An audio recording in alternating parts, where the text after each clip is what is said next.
Well, it's been quite a while since I talked about movies, so that's what this episode is dedicated to. We're going to review some of the latest films. My name is Luke Clayton, and this is Connection Culture.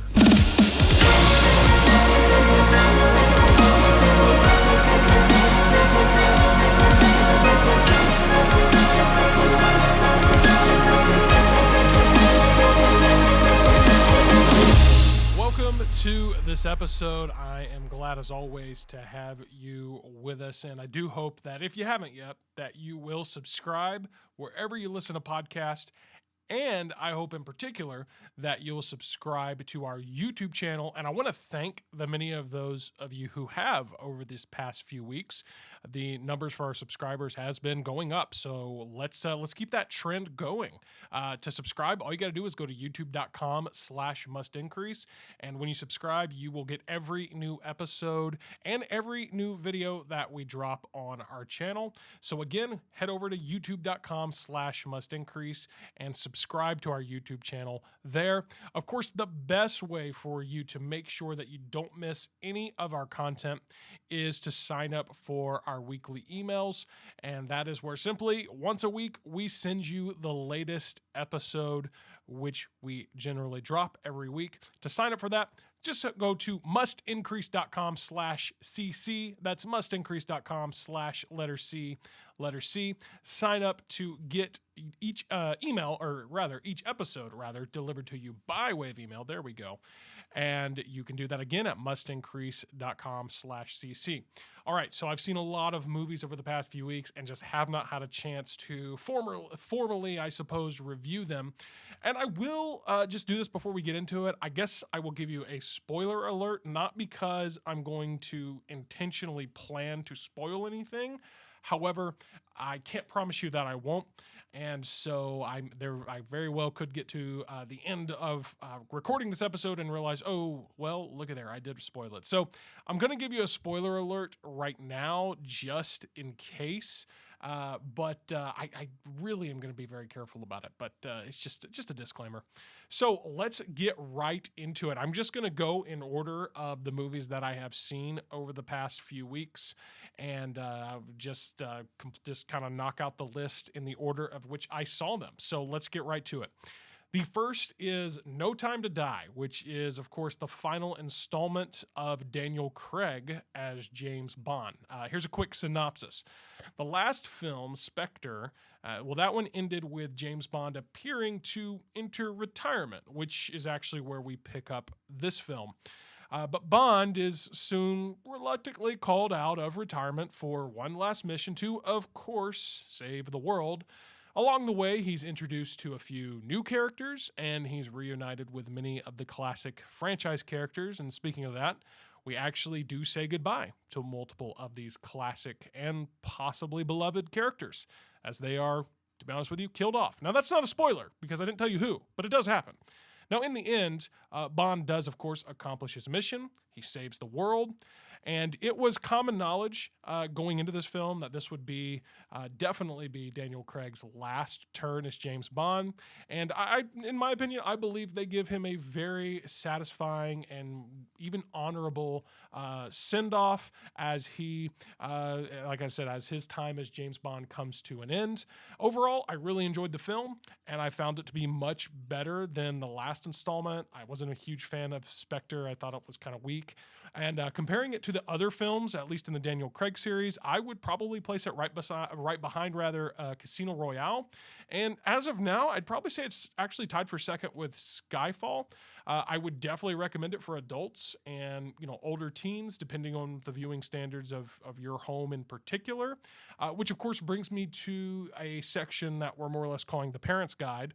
Now, when it comes to James Bond, there are kind of three defining factors of this character in general, regardless of who is portraying him. And he's always British. He is, of course, a spy, and he's a ladies' man. The British element, that always brings the sense of class to the franchise with his tuxedos and requesting his martinis to be shaken and not stirred. And then the spy element provides the action, adventure, and some violence.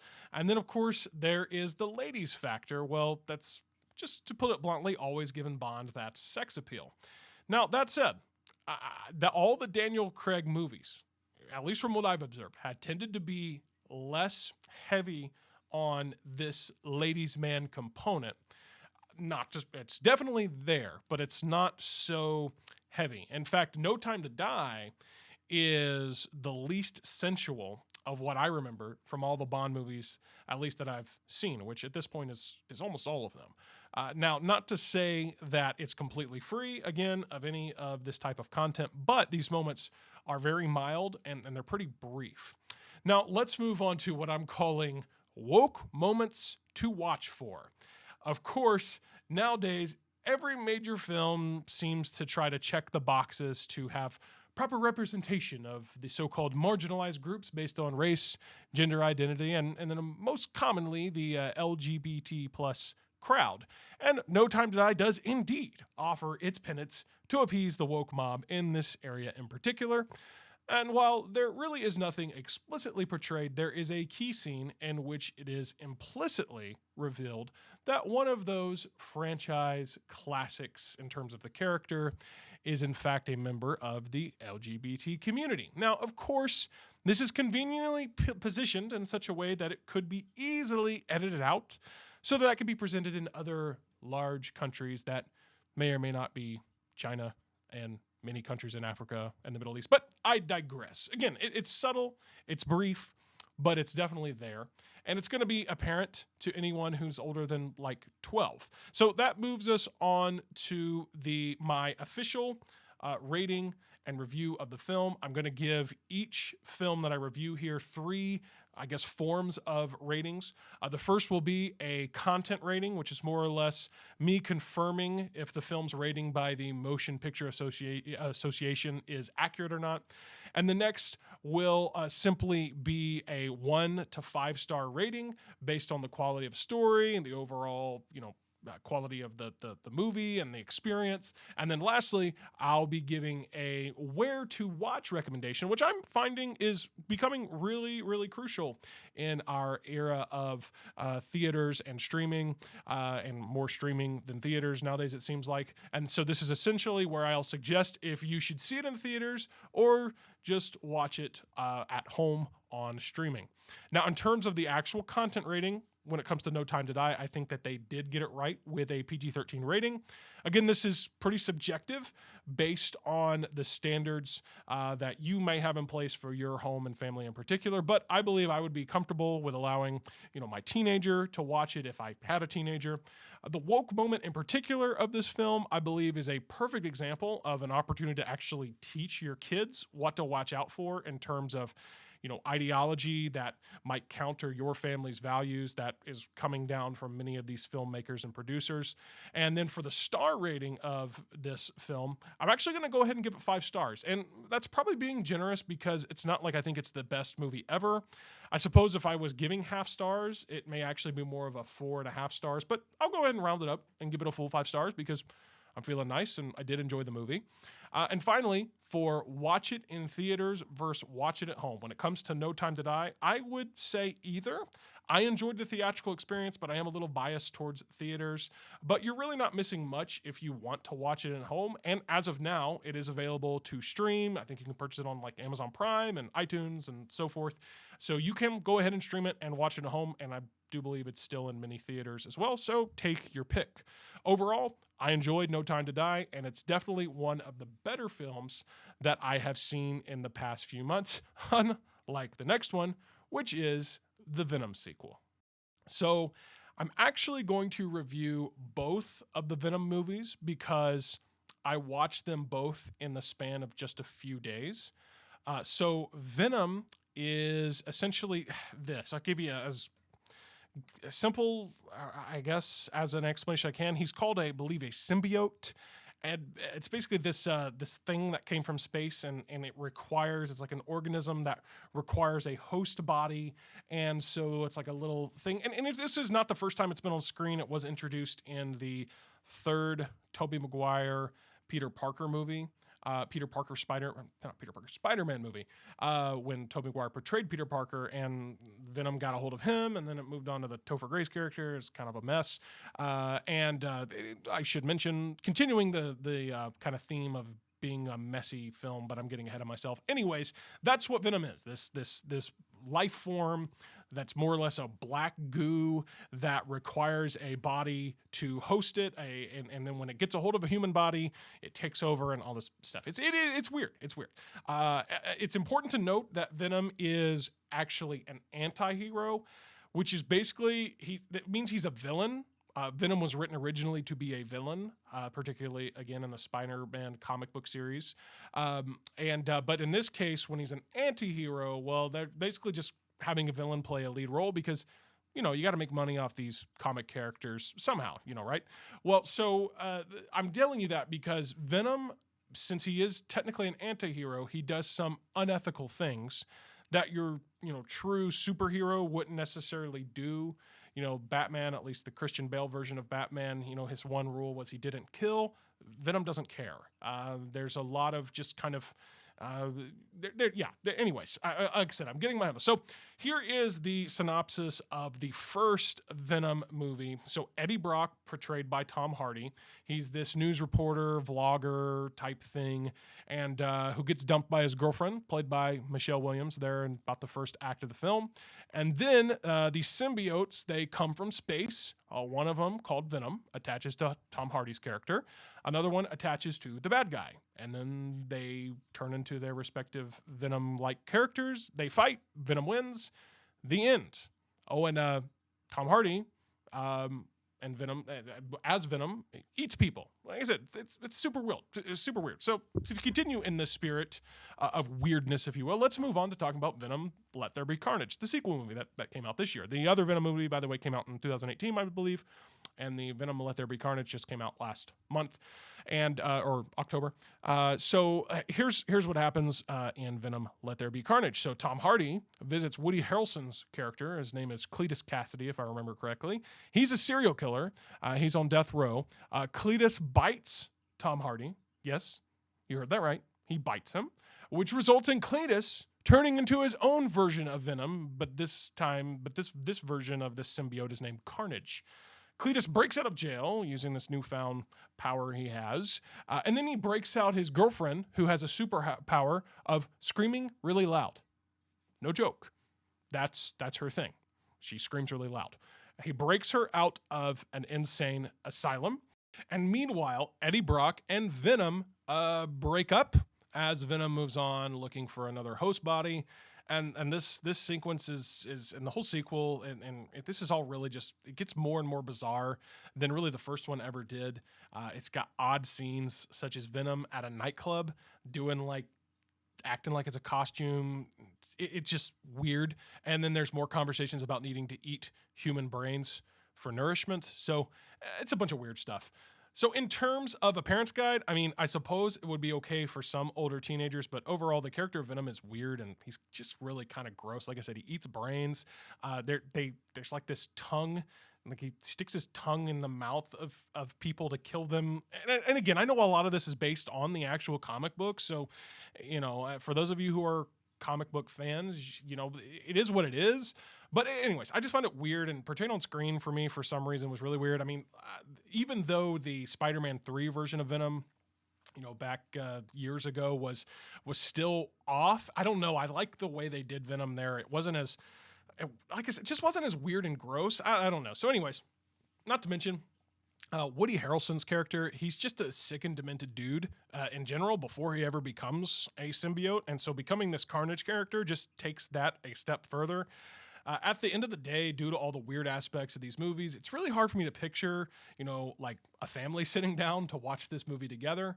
Now, there's really no woke moments to watch for, at least from what I can remember. But there's also a good chance I just don't remember because so much of this film is very, very forgettable. For the rating, I don't know. I mean, I guess I can see how, in terms of the content rating, that is, I guess I could see how it meets the requirements for PG-13 when it comes to language and violence. But then again, there's a good bit of action violence, and the whole Venom and Carnage, rather, symbiote creatures.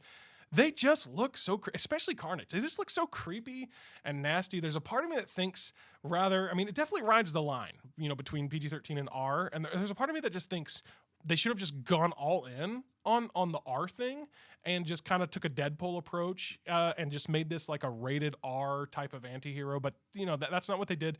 But like I said, this just wouldn't be something I'd watch with my family, either at home or at the theater. I give both Venom movies, 2 out of 5 stars. It's only getting the first star because I'm not giving out 0-star reviews. And then the second star is earned because Tom Hardy really is the saving grace of the film. If anyone else would have been casted in that role, I really have very little confidence that these movies would have been received as well as they have been. If I had to pick one of the movies over the other, I suppose I would pick the first Venom, only because the sequel just takes the weirdness to a whole new level.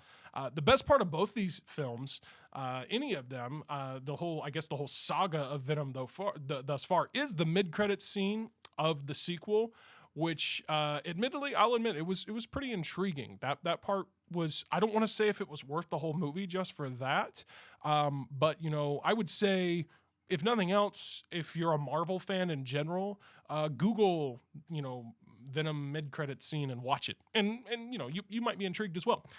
If they can capitalize though on what I'm seeing here, like I said, try not to spoil it, of what happens in that mid-credit scene. If they can capitalize on what they seem to be setting up with the scene, I may come around to Venom in the future without, again, giving too much away. They seem to be positioning Venom as a true villain moving forward, which is what he was always intended to be.